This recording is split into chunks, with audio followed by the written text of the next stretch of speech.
My phone rang at 7:30 in the morning on the 24th of February. The dialer was my American friend from my high school days in the US. He was the last person I expected to call, especially at 7:30 in the morning. I knew immediately that the war has actually broken out. The beginning of the war did not surprise me. In fact, it's long overdue. What surprised me was the fact that he knew nothing about the suffering that the Russian Ukrainians had endured over the past 8 years. Let me get something straight. NATO promised that they wouldn't move an inch to the east. That was a lie. And now we are surrounded by an aggressive military alliance. NATO gladly bombed Yugoslavia under the pretenses of potential genocide. Did they bomb just military installations? No. NATO destroyed schools, hospitals, bridges, cultural monuments, private businesses, and industrial plants. Did you forget about that? Did you forget about how NATO pumped money and weapons into Georgia right before Georgia bombarded Russian peacekeepers and civilians? Of course you did. Because your media doesn't want you to know. Did you forget how yet another territory was ripped away from Serbia? Do you not remember Kosovo? Did you protest then? I bet you didn't, and I bet you didn't even care. Did you forget the invasion of Libya? If you're in Europe, you can't forget. Thousands of migrants are your daily reminder of what your governments did to that country. Did you protest the illegal invasion of Syria by Turkey and the US? I bet you didn't. Do you care about Saudi Arabia starving Yemen? I bet you don't.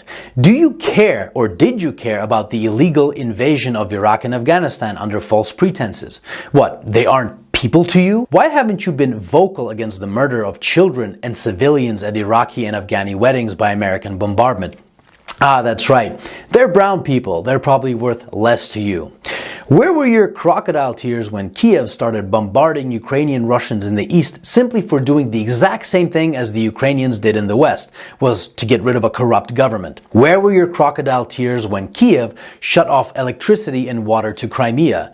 Where was your save the Ukrainian people when 48 civilian anti-Maidan Ukrainian protesters were rounded into a union trade house and burned alive whilst those who tried to escape the fiery hell were beaten and shot? Do you by any chance know who the Madonna of Gorlovka is? Do you know what the Alley of Angels memorial is? Let me give you a hint. People engraved into that memorial aren't alive and they are not adults. Did you shed even one digital virtue signaling tear when the children at the children's beach in Zagreb were purposefully bombed by the Ukrainian military using illegal cluster bombs? I bet you didn't. But that's okay. How would you? Your mainstream media keeps you in the dark. For 8 years, the US and its allies have been pumping billions of dollars worth of lethal weapons into Ukraine.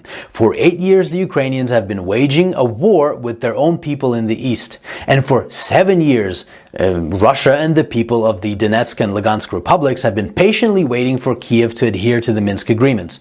Should Russia have waited maybe 20 more years? The amount of years that the US spent killing Afghanis.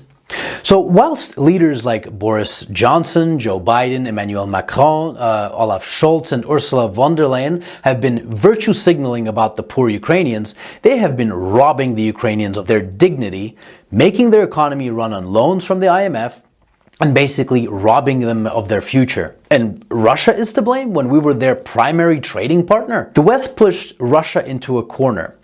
Protect yourself from an increasingly hostile neighbor who wants to become part of a hostile military alliance called NATO and lose Nord Stream 2, for example. Or watch Russian Ukrainians get slaughtered by the thousands. The West wanted to fight this war with Russia until the very last Ukrainian.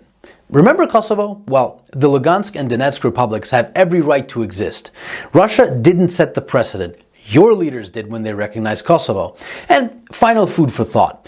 Why was there no bombardment of innocent civilians in Crimea, even though it's closer to Kiev than Donetsk is? I'll give you a hint. The actual Russian military was there protecting the people. Here's another. The Ukrainian army has been fighting this invisible Russian army for 8 years now in the east, according to your mainstream media. Why then did the Ukrainian army collapse within 24 hours when fighting the actual Russian military?